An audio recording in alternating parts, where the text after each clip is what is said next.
Bismillahirrahmanirrahim. Assalamualaikum warahmatullahi wabarakatuh. Waalaikumsalam warahmatullahi wabarakatuh. Sahabat sekalian, pada kesempatan ini saya bersama dengan sahabat-sahabat saya. Di dalam ada Pak Ali, kemudian ada Pak Haji Kusno, ada Pak Haji Hasan, dan ada Pak Haji Saifuddin. Dalam kesempatan ini saya ingin bicara tentang apa sih istighfar itu. Istighfar itu merupakan kegiatan kita sehari-hari ya. Maupun tersembunyi itu Ustaz. Jadi memang istighfar ini adalah kalimat pendek ya. Kalimat pendek tapi memenuhi makna yang dalam. Manfaat istighfar dan keutamaannya ialah sudah tidak diragukan lagi Pak Ustaz ya. Banyak sekali ya manfaatnya Ustaz. Salah satunya ialah istighfar itu membuka pintu rezeki. Tak kala kita bertobat terus mengucapkan istighfar, itu pintu rezeki akan terbuka dengan lebar.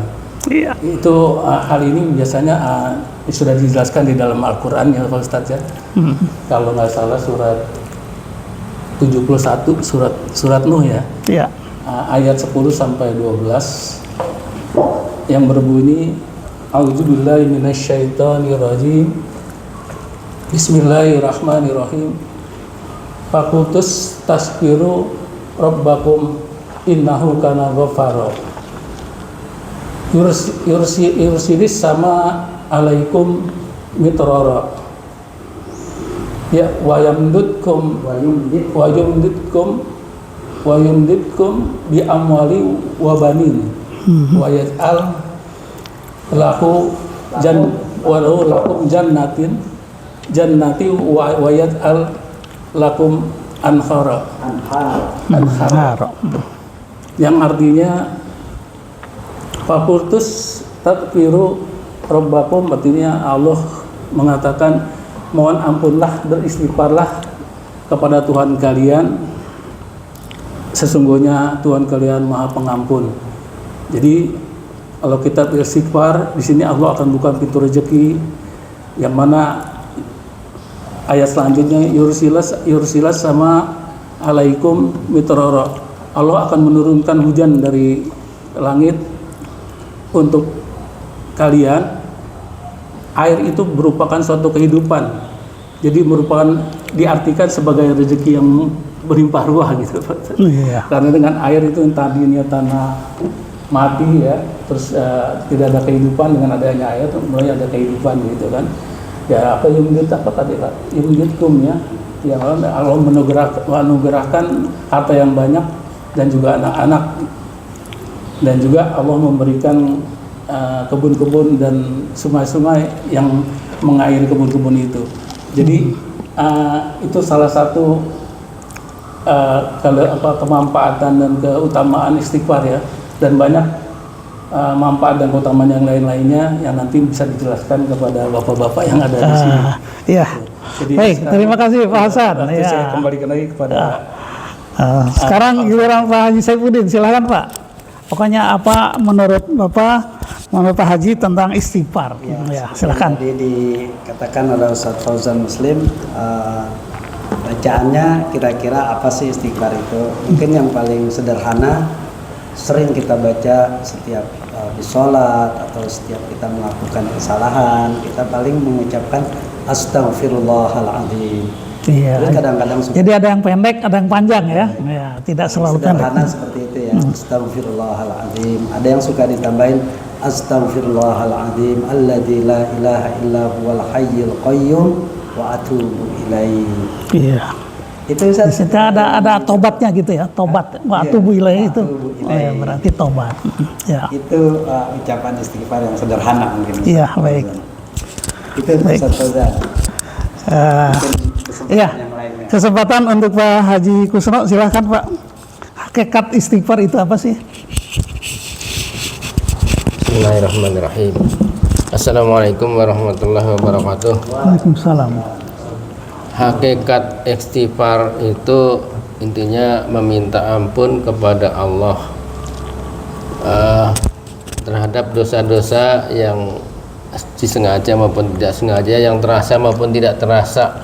Mungkin yang banyak itu dosa yang tidak terasa. Nah, ini. Iya. Karena setiap kita melakukan sesuatu, apabila itu keluar dari syariat Allah, ya kita dosa sebetulnya. Itulah kita minta ampun, istighfar, seperti tadi yang diucapkan Pak Haji Saifuddin, sebagai yang kebiasaan tuh ada istighfar kubro, ada istighfar yang sedikit, ada yang pendek. Astagfirullah biasa, astagfirullahaladzim yang agak panjangan. Kemudian ada juga yang istighfar akbar, yaitu ya kubro, yaitu Allahumma anta rabbi la ilaha illa anta, itu dan seterusnya. Biar lengkap Pak, coba yang kubro itu. Allahumma anta rabbi la ilaha illa anta khalaqtani wa ana abduka wa ana ala ahdika wa wa'dika mastata'tu a'udzubika min syarri ma sana'tu wa abu'u laka bi ni'matika alayya wa abu'u bi dambi faghfirli fa innahu la yaghfirudz dzunuba illa anta. Ya cukup panjang ya. Nah, Ya, itu panjang. cukup panjang yang istighfar kubro namanya. Iya, alhamdulillah ya. Ya. Kira-kira begitu. Ini kami kembalikan Pak. Ya. Baik. Sekarang Pak Haji Ali Fahmi, silakan pendapatnya tentang istighfar itu. Hakikat istighfar sama tadi apa yang dikatakan Pak Haji Kusno, yaitu hakikat istighfar adalah minta ampun kepada Allah Subhanahu wa taala. Kita sebagai manusia tidak lepas dari kesalahan dan dosa.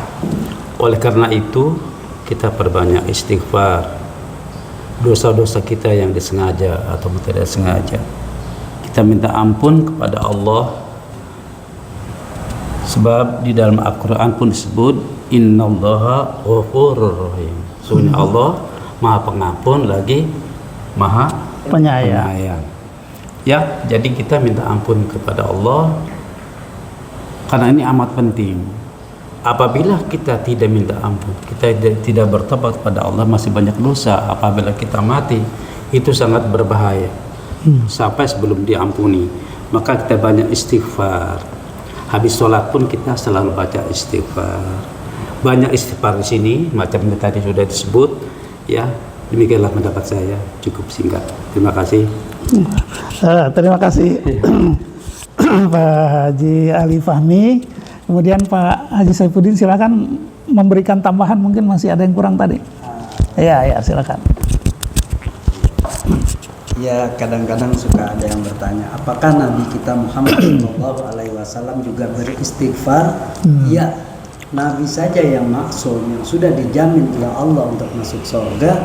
Nabi tidak pernah kurang membaca istighfar itu sehari minimal 70 kali.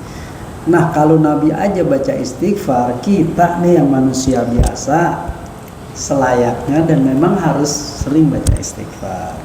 Itu tambahan dari saya, Ustaz. Iya, baik. Jadi ada hadis juga ya yang mengatakan tentang istighfar. Istighfar itu membuka jalan keluar dan juga mendatangkan rezeki. Sama dengan seperti kata takwa itu.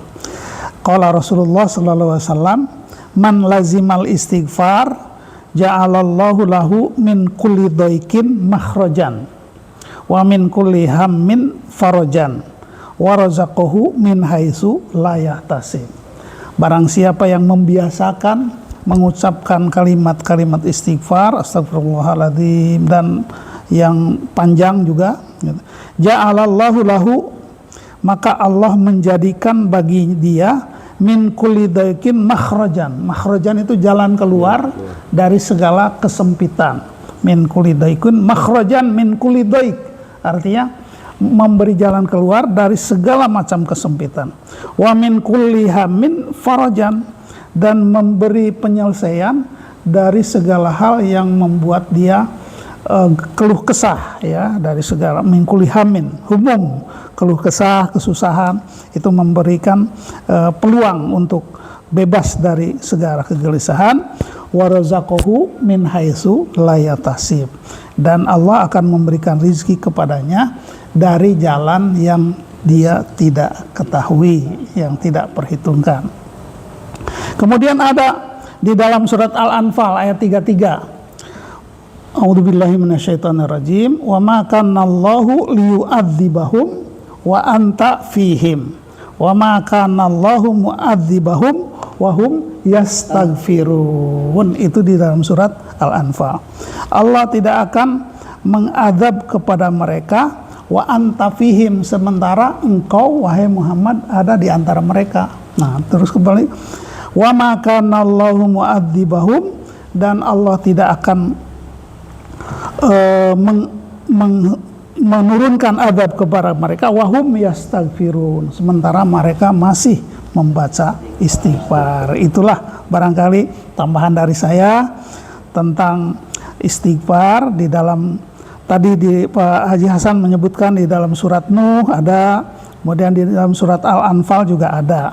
Kemudian saya tadi menambahkan hadis ya, bahwa orang yang melazimkan baca istighfar maka akan diberi jalan keluar, akan dimudahkan urusannya, dan akan diberi rizki dari sesuatu yang tidak dia perkirakan oleh Allah Subhanahu wa Ta'ala. Mudah-mudahan pembicaraan pada kesempatan ini tentang istighfar memberikan